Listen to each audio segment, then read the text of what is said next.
Hi everyone, I'm going to share with you my plan to embrace God's purpose for my now.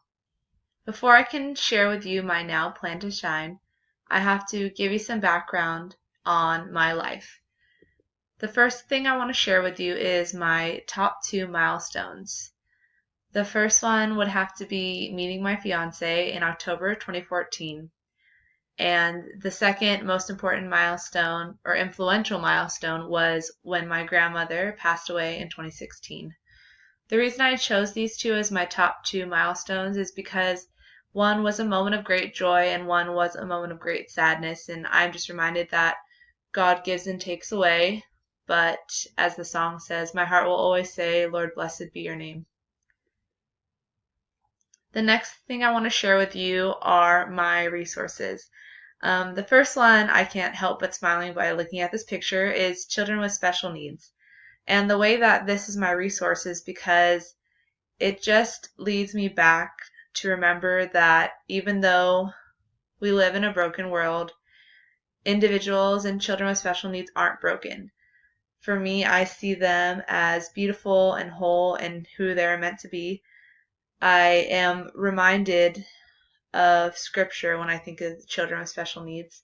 And the second resource is the beach. The beach is just a place that I've always loved being, and it's always been a place of peace, and it has centered me in many times in my life. These resources lead to my redirects. The first was children with special needs. I had spoken about it a little bit, but when I see children with special needs, I don't see them as broken. Instead, I see them as beautiful. And it's hard for some to understand how individuals could be born this way. I'm just reminded of Revelations 21:3-5, where it's spoken about heaven and how that in heaven God will wipe away every tear from their eyes, and there will be no more death or mourning or crying or pain. And it's because the Lord makes all things new. And that's just something that I hold fast to when I think of children with special needs.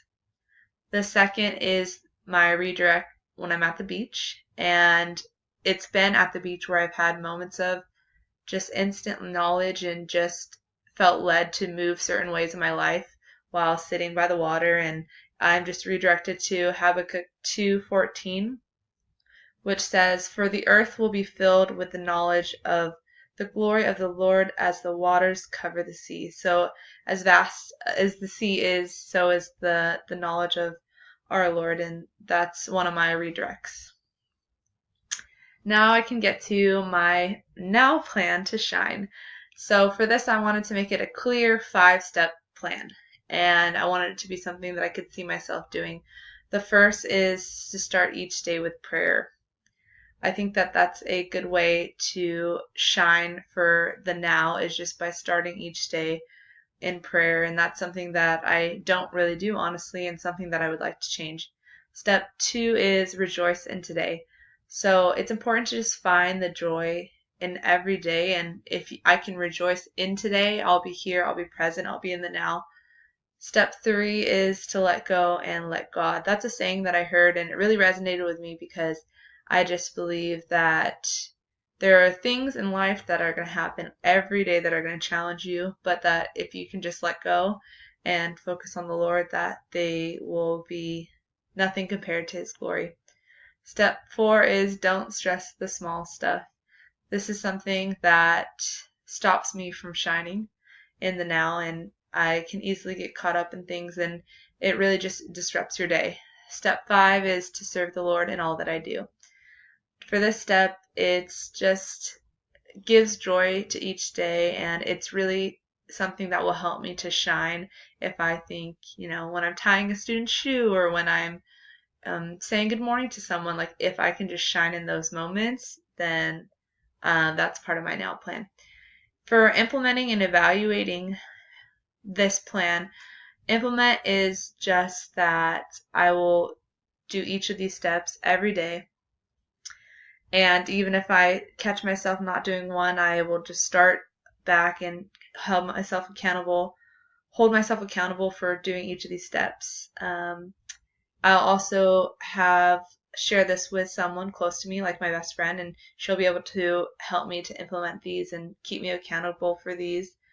And in terms of evaluating this plan, it's really just going throughout the day and seeing if I'm doing these things, and if I'm not, or something's not working or something's not realistic, I'll evaluate and change one of these steps.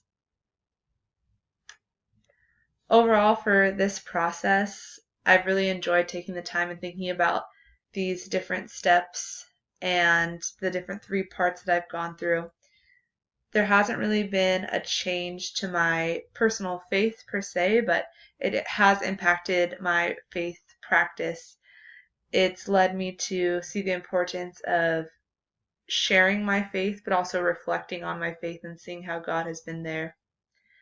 Especially in my faith walk and in light of my journey, I can just see how Jesus was there every step of the way, and that's why I put this picture of the footprints on the sand. If you've heard the story, someone feels as though, God has left them and they've been walking in the sand by themselves, but it's really Jesus has picked them up, and when those two footprints are there, it's the footprints of God carrying you. And last, it has changed my perspective on truth, life, and the advancement of God in the world, just to be in the here and now and to live in the joys and the sorrows and the challenges of now and not always thinking about the future. Because if you're always thinking towards the future, you never just live in the here and now. So that is my plan. Thanks for listening.